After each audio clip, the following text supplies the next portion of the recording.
Good morning, everyone. Welcome to Icon Online. I'm so glad that you're all joining us today. I'm just looking in the chat and I saw that Jenny said that she's making waffles, and I was like, ooh, I'll be over in 5 minutes. I want waffles. Dan's in the background. He just goes, I want waffles. So enjoy your waffles, Mark and Jenny. That sounds so delicious. So good morning to everyone in the chat. I'm so glad that you're here. It feels like fall here in Texas today. It was like 46 this morning when I woke up. I was like, oh, finally.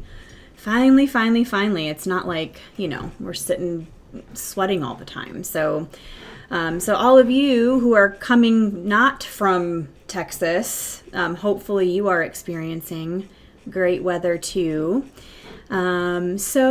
We're just gonna start off into everything this morning. We are in week 2 of our Poetry in Motion series, and so this morning Pastor Craig is going to be preaching a message about the book of Job. So gear up, grab stuff to take notes, because I know that it's going to be really good and really interesting. So before we get into that, just have a couple of things to go over like we do every week. The first thing is, if you have never filled out a Connect card, we would love for you to do that, just so that we can have your email, your information, to be able to keep you updated on everything that we have going on around here at Icon Church. And so just click on that Connect button in the chat and it will take you to a place where you can fill out that card. And then secondly, this past week I was at this sort of round table thing for pastors. I headed up north to South Bend, Indiana, where I'm from. Go Irish. I'm representing with my Notre Dame, looks kind of blurry. There we go. My Notre Dame mug this morning. But I was with a bunch of pastors, and we just had like these really profound moments of being together in the same room and doing some spiritual practices and kind of setting our intentions and praying together. And I just was once again reminded of just how important that can be for us, and how coming together with one another and even just praying in the same room next to each other and then praying for one another, how that can be something that can be a really important and meaningful spiritual practice for us. So this morning, if you could use some prayer, if you could just use someone to be able to say, hey, this thing is going on in my life, it feels a whole lot bigger than me, and I could really use someone to kind of stand with me in prayer, go ahead and click on that prayer button, and it will take you to a separate window where one of our hosts can meet you, and they can hear that need and they can pray with you. Sometimes that's just a really great way for us to kind of sense some peace and for us to rally around one another. And then lastly, before we get into worship, once again, I just want to thank all of you for so faithfully and generously continuing to give to support the mission of Icon. Again, and I say this every time, but this is how churches continue, is by the people who call that church home, the people that are part of this faith community. We all come together and we all give what we can of our resources so that the church can continue to thrive and to flourish. And so thank you all so much for your generosity. If you would like to give this morning, you can click on that give button in the chat and it will take you to a place where you can do that. Hold on one second. Sorry, I'm like having some technical things over here. Okay, there we go.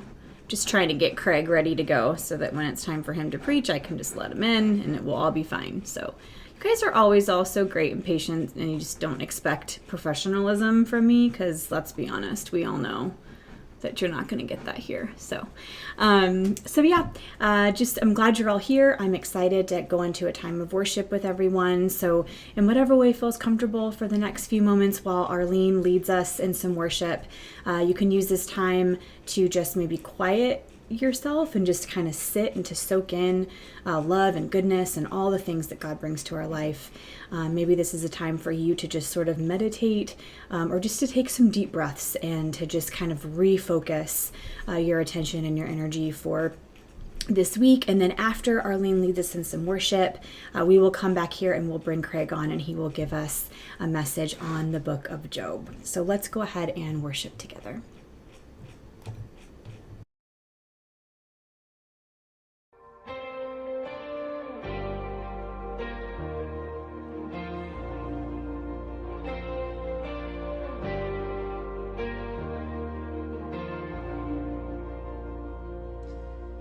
weapon may be formed, but it won't prosper. When the darkness falls, it won't prevail. 'Cause the God I serve knows only how to triumph. My God will never fail. Oh, my God will never fail. I'm gonna see a victory. I'm gonna see a victory. For the battle belongs to you, Lord. I'm gonna see a victory. I'm gonna see a victory. For the battle belongs to you, Lord. Oh, yes.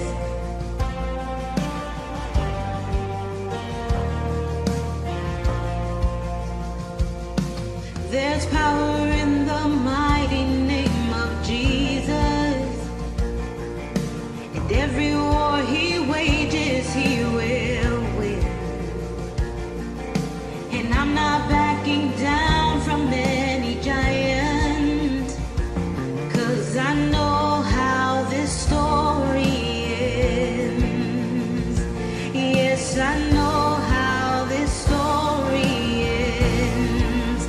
I'm gonna see a victory. I'm gonna see a victory. For the battle belongs to you, Lord. I'm gonna see a victory.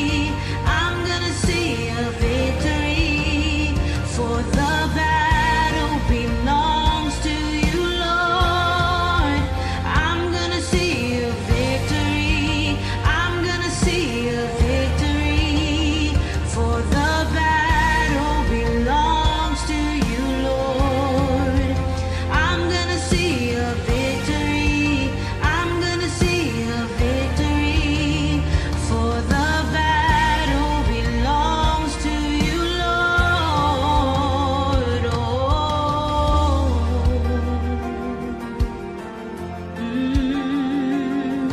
yeah.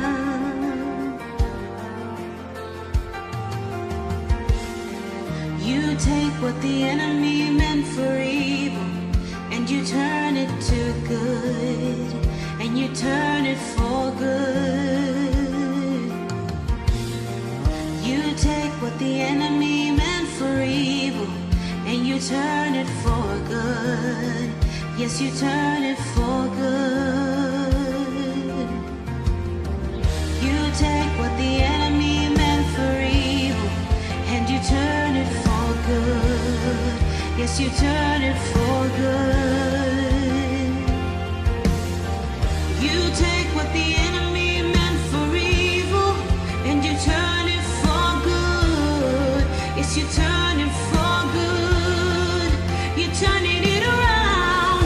You take what the enemy meant for evil, and you turn it for good. Yes, you turn it for good. Oh, yes, you do. You take what the enemy meant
shadow you won't light up, mountain you won't climb up, coming after me. There's no wall you won't kick down, lie you won't tear down, coming after me. There's no shadow you won't light up, mountain you won't climb up, coming after me. There's no wall you won't kick down, lie you won't tear down, coming after me. There's no shadow you won't light up, mountain you won't climb up, coming after me. There's no wall you won't kick down, lie you won't tear down, coming after me. There's no shadow you won't light up, mountain you won't climb up, coming after me. There's no wall you won't kick down, lie you won't tear down, coming after me. No, the overwhelming, never-ending, reckless love of God.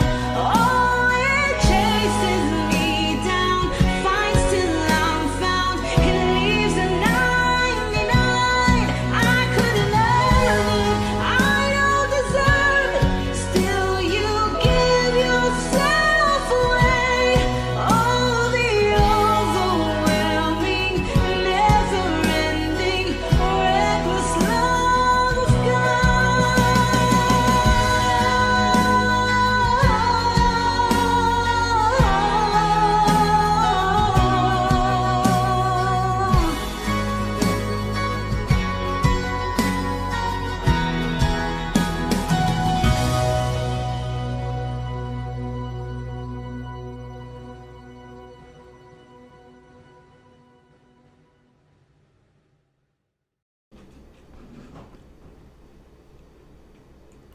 Oh no, Craig's muted. Hold on. All of you. Well, good morning, Icon Church. It is so good to be with you this morning. We are in week 2 of our series, Poetry in Motion, where we're kind of looking at the books of poetry and the books of wisdom within the Bible. And I'm going to be kind of unpacking, well, as best as I can in the next few minutes, the book of Job, which I'm sure was on the top of everybody's mind as you got up this morning. And I'm calling today Secondhand Religion. And as we kind of start to unpack this very crazy and sophisticated and kind of unique book, I want to take a step back just as we start. The wisdom books in the Bible are kind of a catch-all. It's kind of like the scholars just kind of looked and we're going, hey, we're going to put the Torah and the prophets and the Gospels and the epistles. We're going to put all of those in categories, but then we have this catch-all, and it just kind of became the wisdom books. And if you take the 3 core wisdom books, you have the book of Proverbs, you have the book of Ecclesiastes, and you have the book of Job. Now, Proverbs, kind of at its core, is the conventional wisdom of the day, right? It's the my name is Earl of the books of the Bible. Do good things and good things will happen. Do bad things and bad things will happen, right? It's kind of like karma, so to speak. So it's very cause and effect. If you are wise and act wisely, then good things are going to happen. If you are foolish and you do foolish things, then bad things are going to happen. And that's kind of a very rudimentary gist of the book of Proverbs. Then you move to the book of Ecclesiastes. So if Proverbs is conventional wisdom, Ecclesiastes is anti-wisdom. And it's basically kind of this whole undertone of existential angst and, everything is vapor and vanity and life is meaningless. And so you go from conventional wisdom to the complete opposite extreme of anti-wisdom and nothing really matters. Nothing really matters. I'm going to take a drink of coffee on that one. Okay. And then you get to the book of Job. And in Job, we move beyond conventional wisdom and anti-wisdom into the deconstruction of wisdom. In Job, you start to see how conventional wisdom, or what I'm also going to call secondhand religion, doesn't always work the way that we were told. And the book of Job starts to prod at these questions of what do you do with suffering? What do we do with injustice? So when we look at the book of Job, and I just kind of want to give an overview and kind of walk through the basis of the book, I'm going to read a little bit of the story so we can kind of know what's happening. But it's 42 chapters, so we're not going to go through everything today. But, I said this earlier, Job is a really unique and sophisticated book. It's one of the most complicated portions of Scripture that exist. It is highly, highly complex poetry. There are words that are used in Job that are used nowhere else, not only in Hebrew scripture, but in any Hebrew writings at all. And so it's just a very fascinating and complex book. The setting of the book of Job is unclear. Nobody really knows where Uz is. You almost kind of have this callback for those of us that grew up with musicals to Oz, right? I mean, it's like you kind of get this picture when you start reading Job that it's once upon a time in a land far, far away. And the characters are very interesting as well. All of the characters within the book of Job are all non-Israelites. And especially Job's friends represent conventional wisdom. So they all represent viewpoints that would be the conventional wisdom of the day, or again, what we're going to kind of call secondhand religion. Because we were all handed something, right? We were all told the way that the world works. And for most of us, we were handed this worldview before we had really experienced life.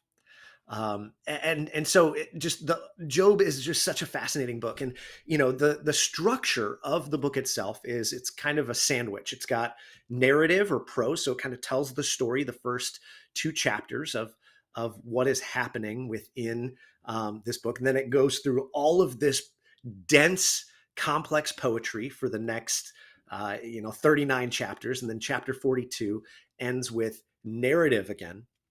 And just kind of buttons up the story. So it's kind of this prose that sandwiches all of this dense poetry in between. Now, as the story begins, and I'm just going to kind of read, and not just going to breeze through it. I'm going to read portions of it. And I'm reading out of the Complete Jewish Bible.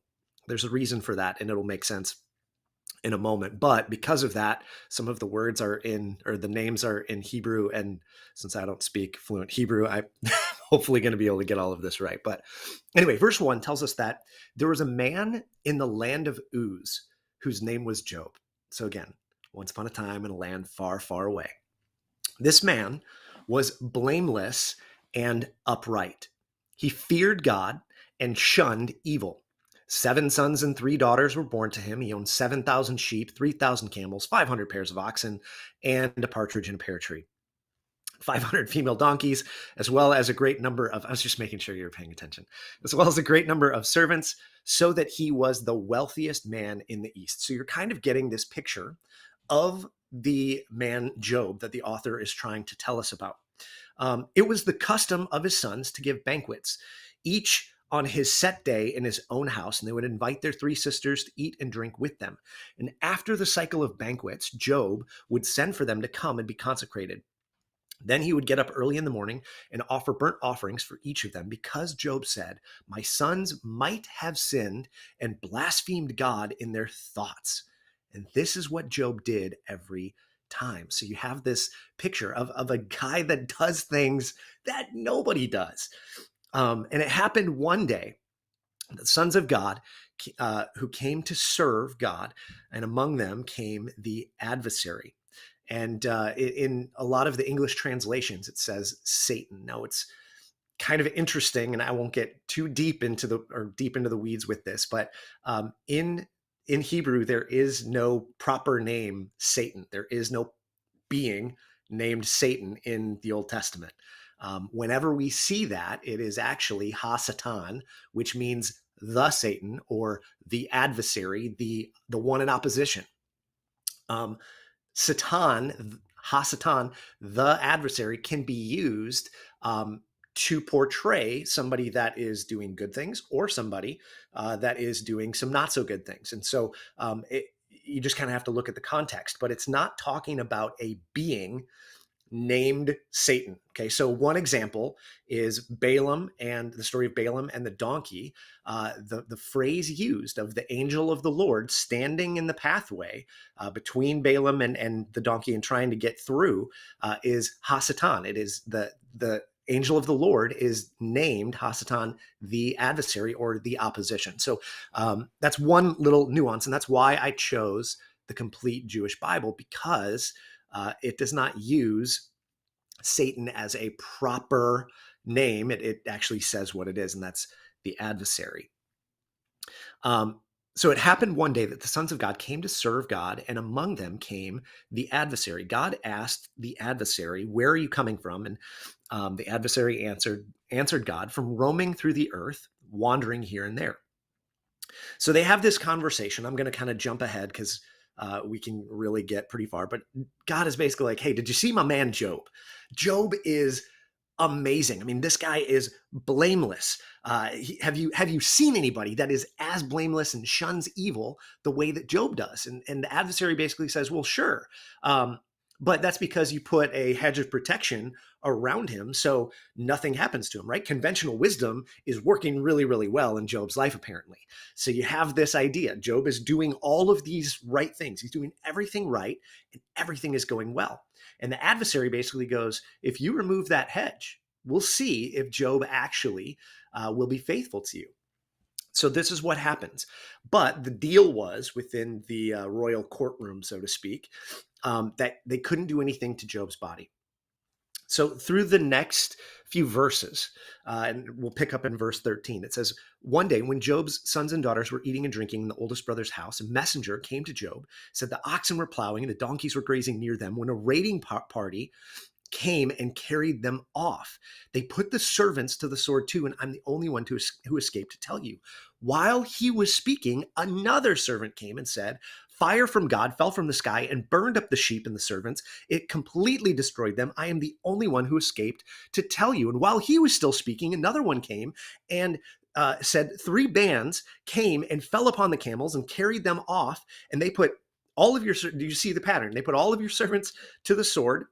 And I am the only one that escaped to tell you." And while he was still speaking, another one came and said, "Your sons and daughters were eating and drinking wine in the oldest brother's house when suddenly a strong wind blew in from over the desert, struck the four corners of the house so that it fell on the young people. They are dead. And I am the only one who escaped to tell you." Job in this moment loses everything. Now, for those of you that know the story, you know at the end of the story, and I'm going to ruin it for you, those that haven't read it, everything is returned to him. But I want to give a little note here. For those of us that are parents, there is no way to replace a child's life.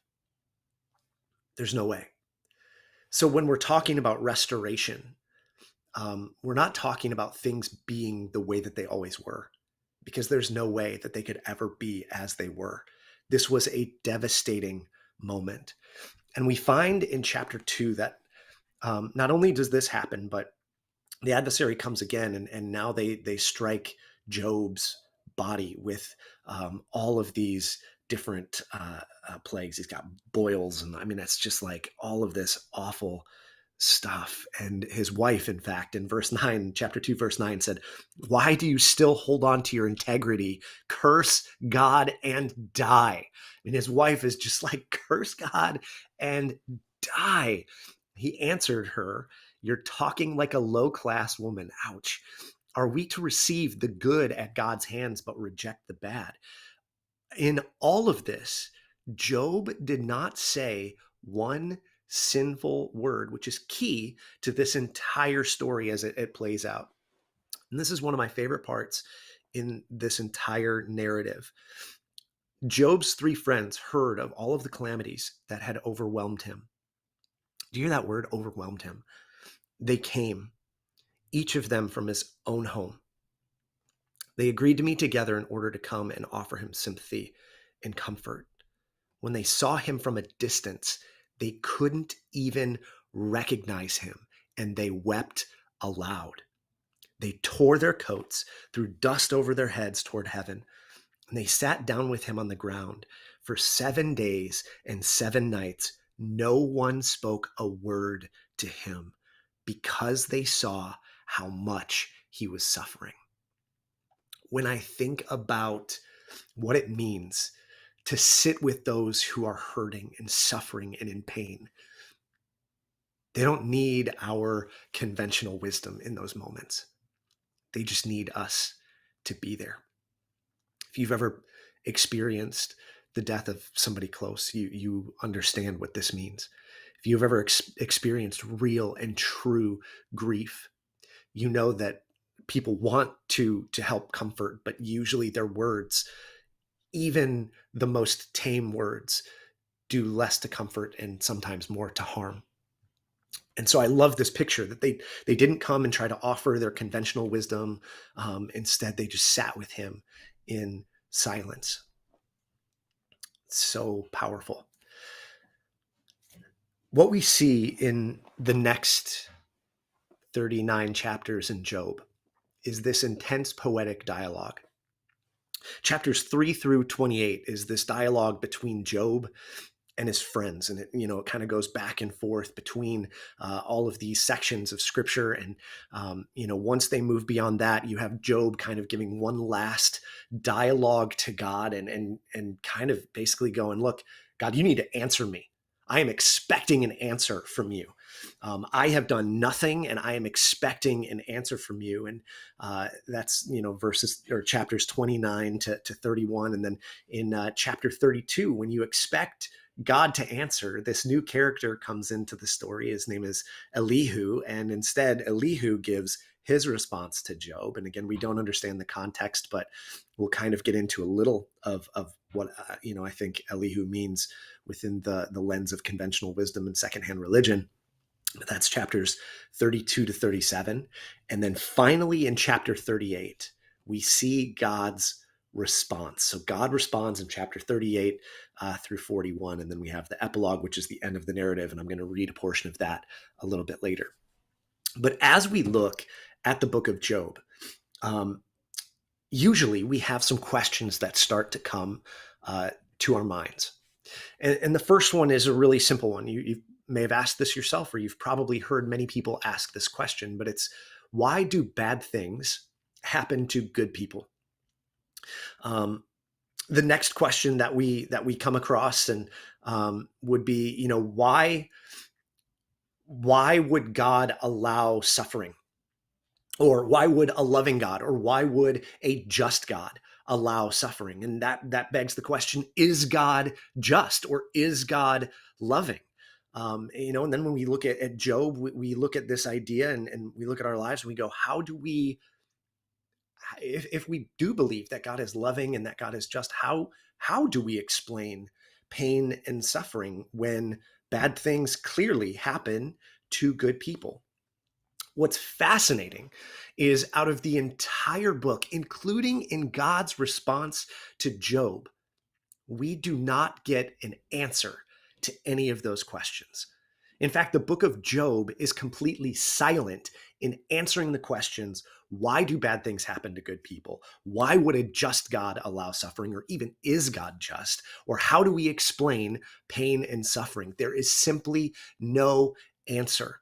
And because of that, I am not going to try to offer an answer today. Now,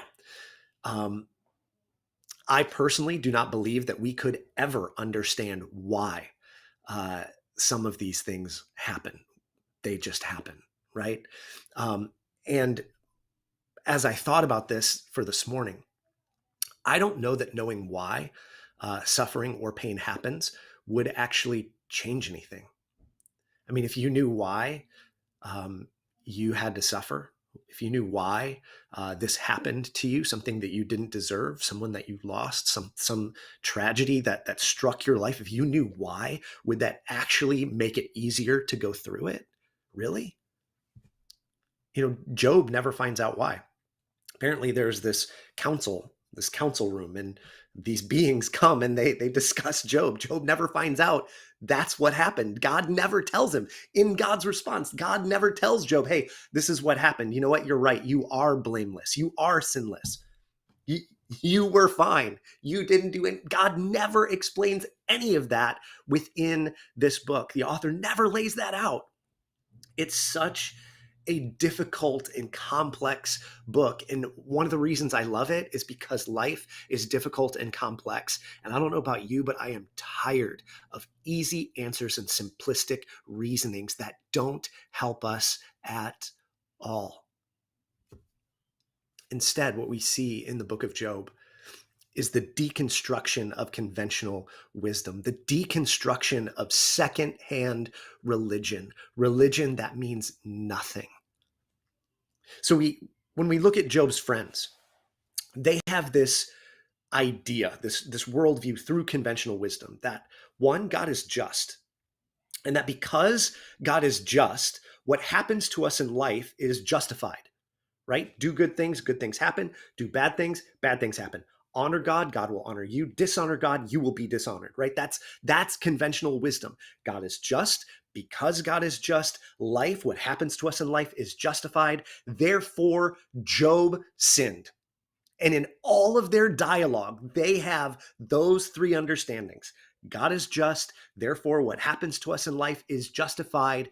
And because of all of that, Job had to have sinned. So Job, just confess your sin and you'll be good. That's the three friends summarized for you. Then you have Elihu, this random character that comes in, and Elihu has a very similar worldview. But Elihu's worldview summed up is, God is just, and because God is just, what happens to us in life is justified. But Elihu gives room for the question of sin, right? And so what Elihu does is he basically says that suffering shapes your character. That there's a reason that you suffered, and it's because God wants you to learn something. So Job, what are you learning out of this? And then Job, you have his idea through this, and Job has this idea that I am innocent. I didn't do anything to deserve this. And because of that, what has happened to me in this life is unjust. And because what has happened to me is unjust, therefore, God must be unjust. And if you see through all three of these views, God is just, therefore what happens to us in life is justified. Job sinned. God is just, what happened to us in life is justified. Suffering must teach us something. Suffering shapes your character. And then you've got Job, I am innocent. Life is unjust, therefore God is unjust. It all views life through the same lens, conventional wisdom. They're only viewing life through one particular way. And here's what they are finding out. It just doesn't work. The book of Ecclesiastes does the exact same thing, but it takes a totally different turn. There's one huge difference between those two. The book of Job moves the main character, Job, from secondhand religion, from conventional wisdom to firsthand experience. And I know that can sound really trite, and I don't mean it to, but I want to put the emphasis there. At some point, experience must move us beyond conventional wisdom, beyond secondhand religion, what we were handed, what we were told to believe, what we were told the way all of this works. And experience moves us in to a new way of seeing things. So there are some new questions that come where, the questions are still there. Why do bad things happen to good people? Why would a just God allow suffering?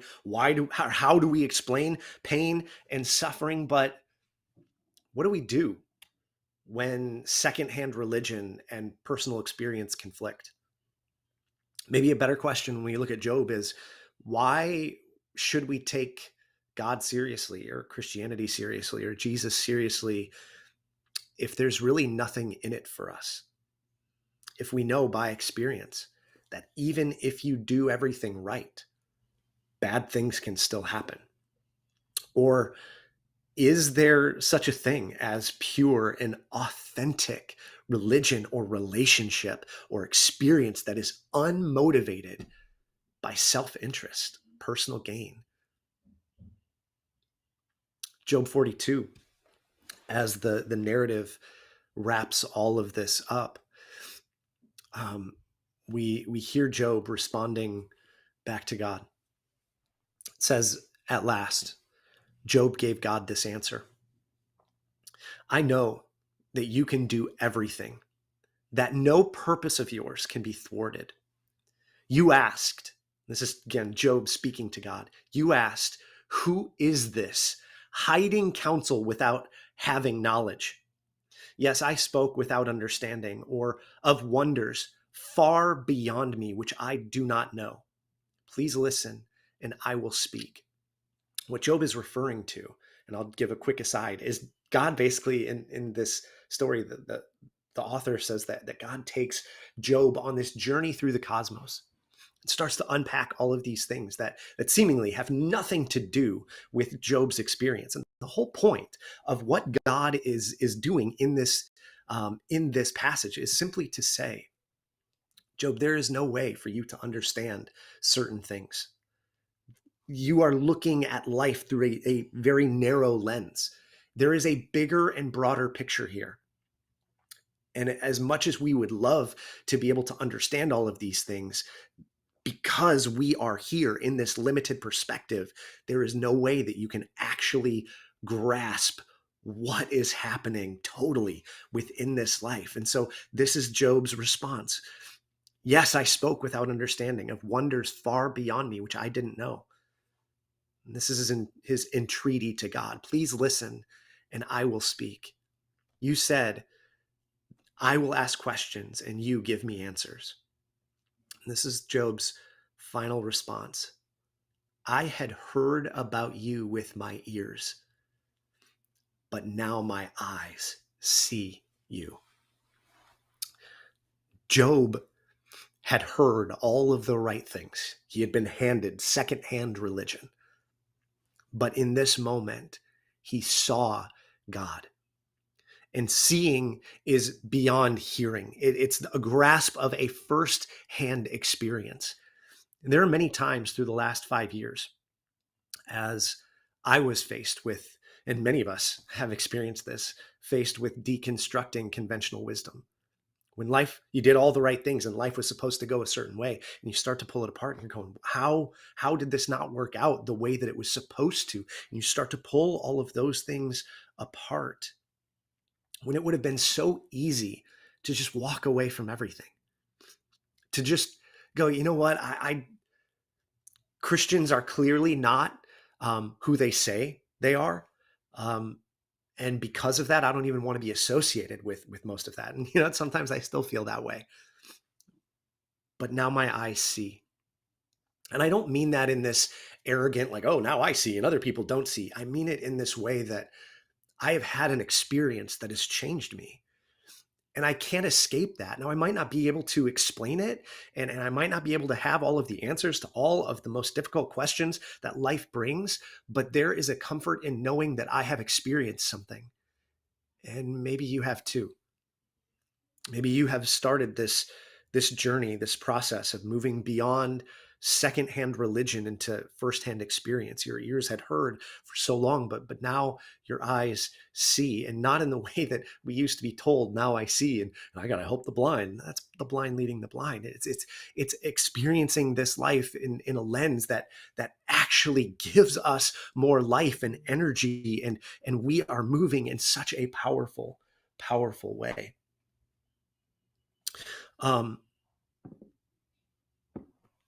Then as the book ends, and this I think is my favorite part of the book, God rebukes Job's friends.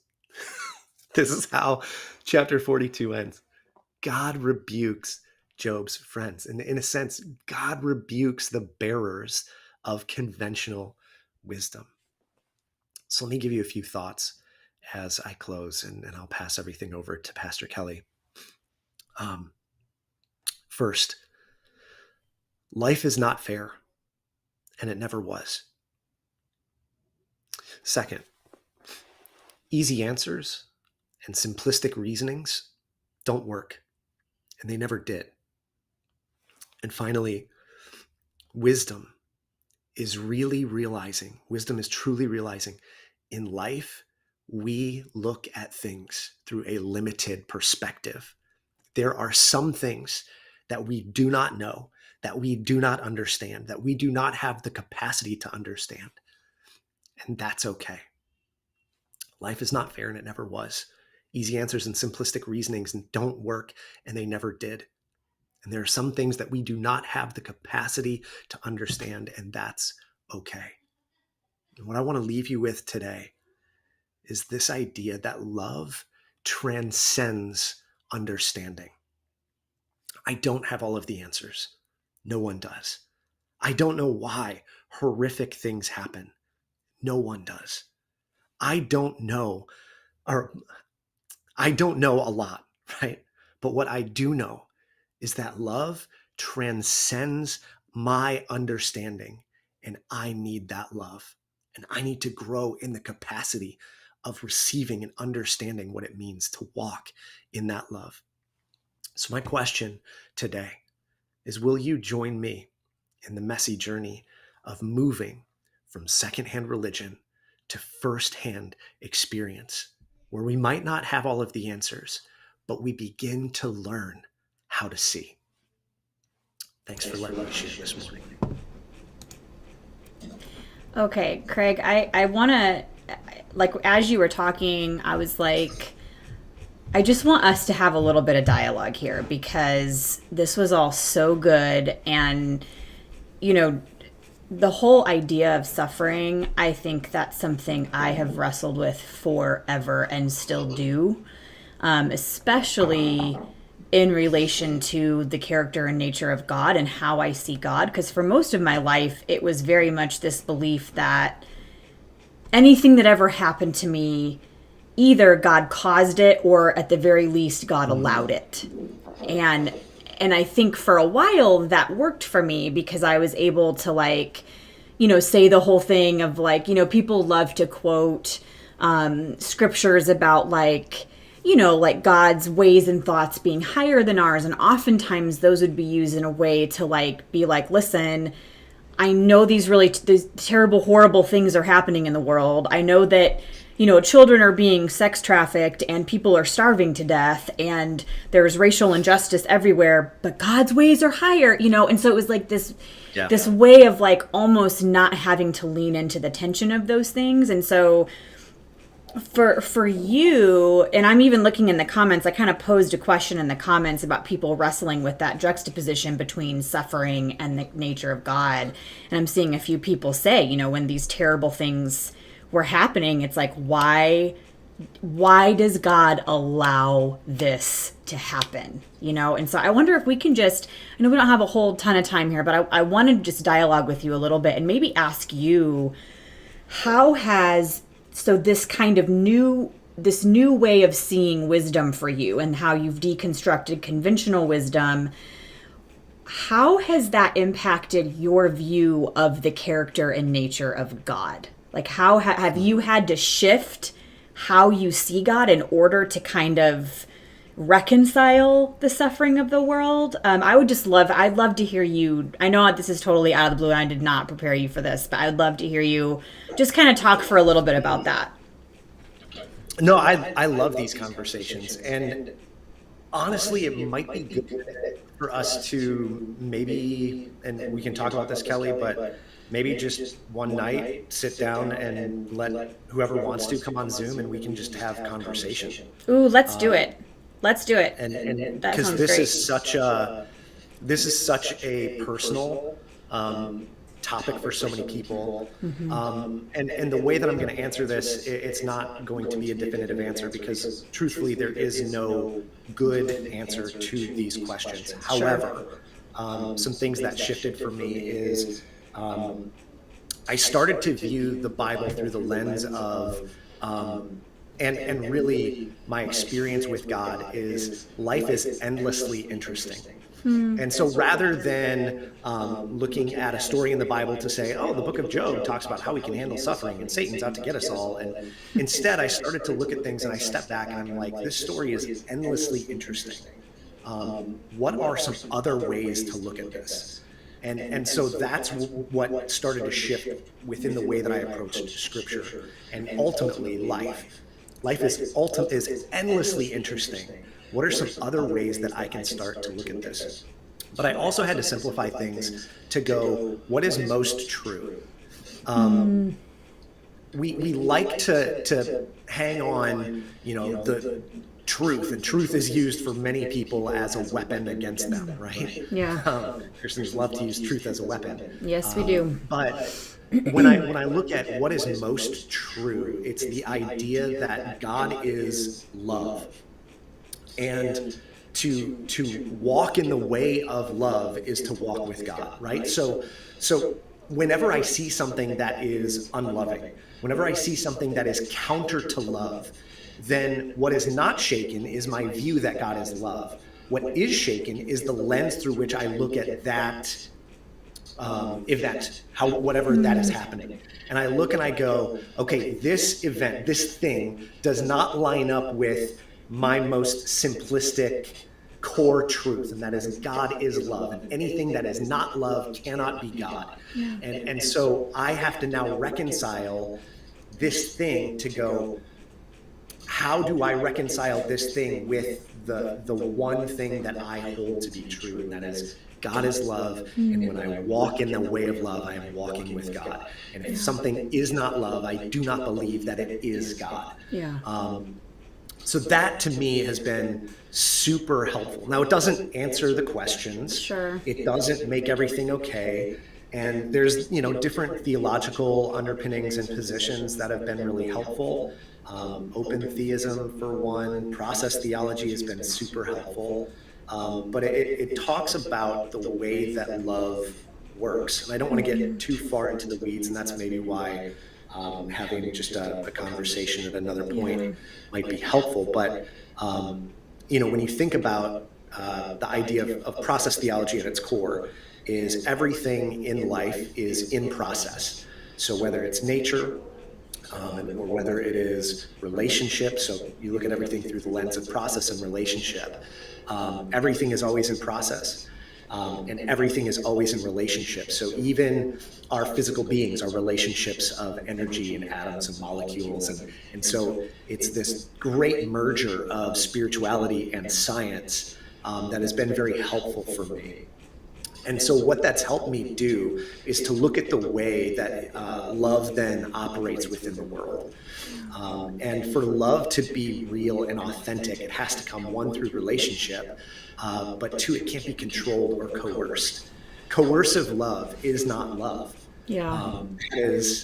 That is awful. And I mean, it's horrible. It's created horrific things within our world today. So to have true freedom, when I think about the way that science and spirituality connect and intersect, I am looking at this ultimate lens of freedom through the ways that the world has been set up. That there is an immense amount of freedom, and that I do not believe God violates the way that those laws, the scientific laws or the laws of the universe, are set up. Now, could God do that? Sure.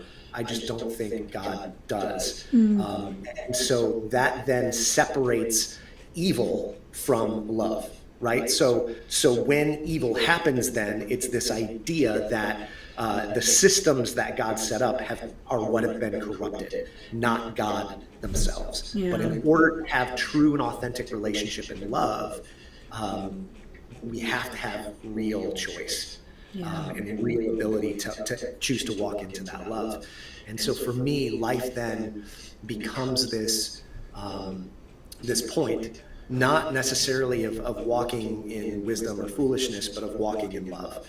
And when I enter into the way of God, I am entering into a way to bring heaven to earth and to show my fellow neighbor, my fellow human, and creation itself the love of God. And I join in that partnership to bring restoration to what this whole thing was supposed to be all along.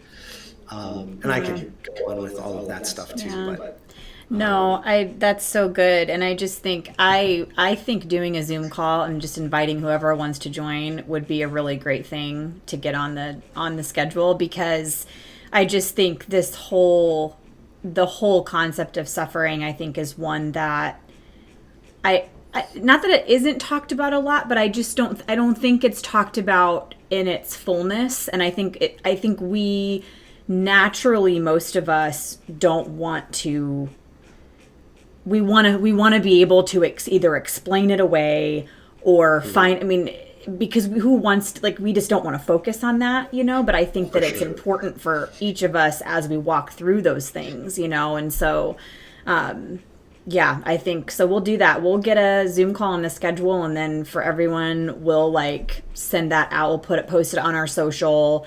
And just kind of let you guys know when that's happening, and then whoever wants to join can join, and we can have more of a conversation. I'd love to hear more of your stories. I'd love to hear your thoughts, the way that you wrestle with this, how you make sense of things when you are suffering. How do we hold on to any semblance of our faith when we're suffering? Because that's I think those are all really good questions. So everyone, be looking for that. Craig, thank you. What an incredible message today. I just think that it's so good. And there were so many things about what you said that are giving me more things to think about and to study more and to really look into. So thank you for sharing with us today. yeah, absolutely. All right. Well, I'm just okay, let me see. I'll go ahead and go back to just me, so you're not just sitting there for the last part of this, just smiling at the camera. So we'll see you later, Craig. Thank you. Okay. All right. Well, yeah, so everyone be looking for that. We will discuss that this week and get that Zoom call on the calendar so that we can have another good community conversation around this. I just think that it's a really important, necessary thing to talk about, and so I would love to kind of take this further. So, well, anyway, I hope that all of you have a fantastic week. Enjoy the cooler weather here in Texas. Those of you that are not in Texas, you've probably already been enjoying the fall weather. So, and then we will see you back here next Sunday, where I'm going to be talking about the book of Proverbs next week. So I'm looking forward to diving into that and kind of seeing what we can all carry with us into our life from that. And other than that, have a great week, everybody, and we'll see you back here next Sunday.